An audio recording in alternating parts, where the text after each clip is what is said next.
saxarid va disaxaridlarning fe'ling reaktivi bilan ta'sirini kuzatamiz. Buning uchun bizga kerak bo'ladigan reaktivlar 1% glyukoza eritmasi, 10% saxaroza eritmasi va 1% laktoza eritmalari hamda fe'ling reaktivi kerak bo'ladi. Dastlab 3 ta probirkaga 2 ml dan mana shu uchala reaktivdan quyamiz.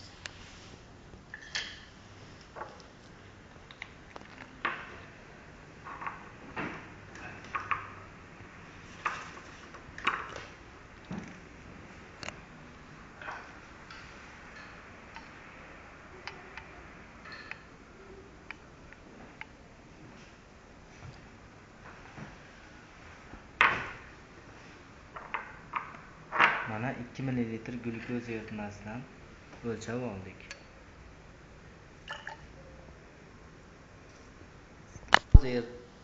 Saxaroza eritmamizdan ham 2 ml miqdorda o'lchab olamiz.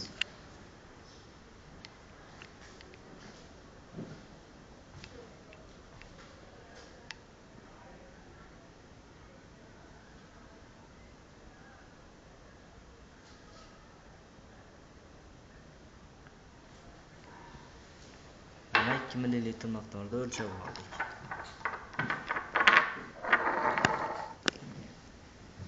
Buni ham toza probirkaga quyamiz.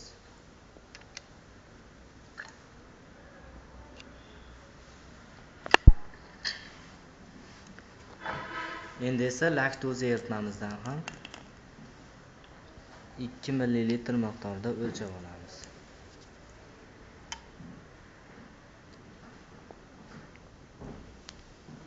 O'lchab oldik. Buni ham bironta toza probirkaga quyamiz.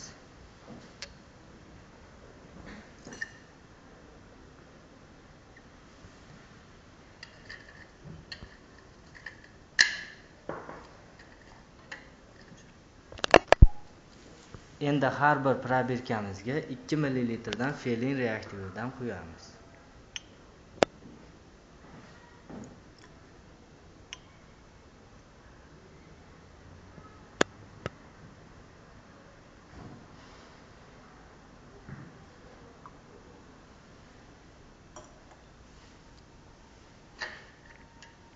Mana birinchisi glyukoza eritmasi edi.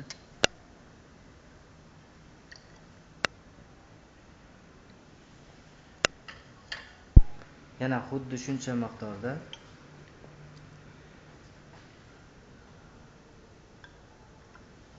fe'ling reaktividan saxarozali eritmamizga ham quyamiz.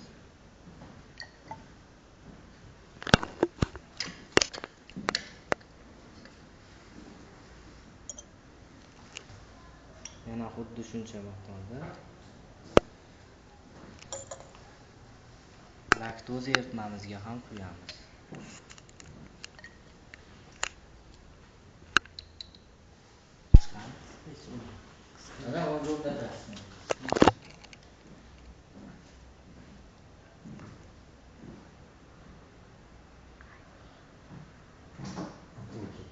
Mana glyukoza eritmamizni fe'ling reaktivi bilan aralashmasini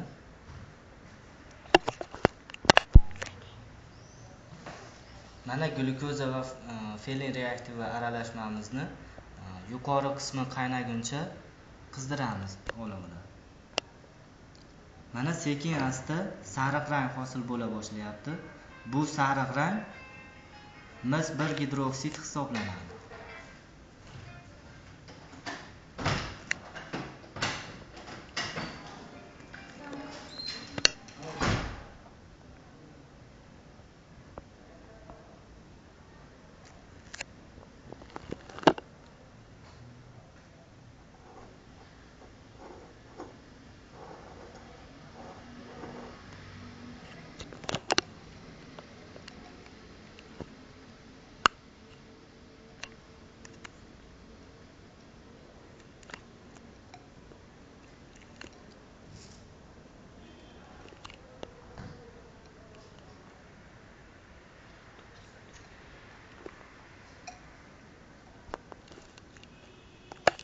Mana qaynashga kelib qoldi aralashmamiz.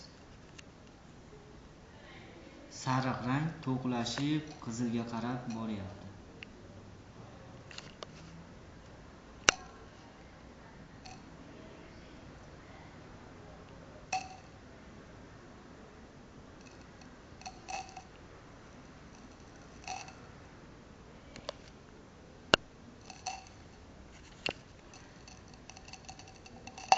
Mana qaynay boshladi.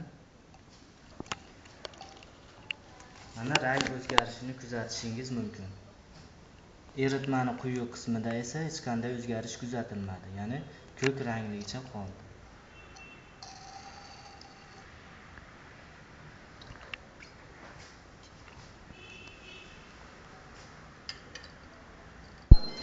Endi xuddi shu usulda saxaroza eritmamizni ham yuqori qismi qaynaguncha qizdiramiz.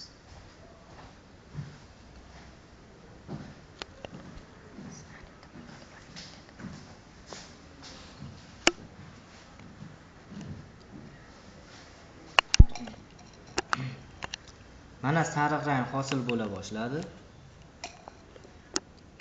Eritmamiz ham qaynashga kelib qoldi.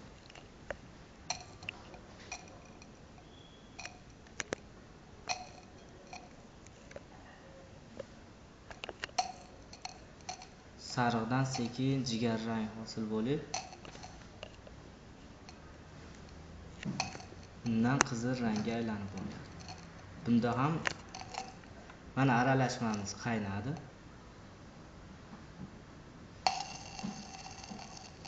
Mana qaynadi. Bunda ham dastlab hosil bo'lgan sariq rang mis1 gidroksid, birozdan so'ng esa u qizil rangli mis1 oksidga aylanadi. Aralashmamizning quyi qismi esa hech qanday o'zgarish kuzatilmadi. Endi esa laktoza eritmamizni ham xuddi shu usulda yuqori qismi qaynaguncha qizdiramiz.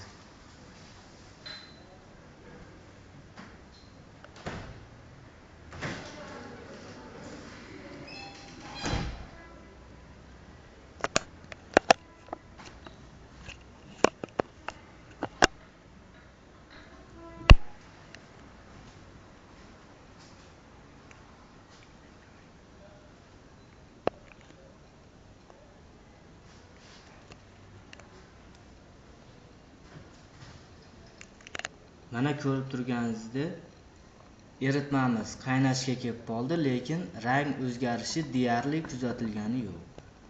Bunga sabab o'sha saxaroza qaytarilmaydigan disaxaridlar toifasiga kiradi.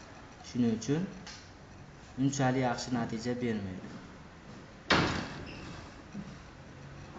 Mana aralashmamiz qaynadi, lekin narigi eritmalarimizdagi rang kuzatilmadi.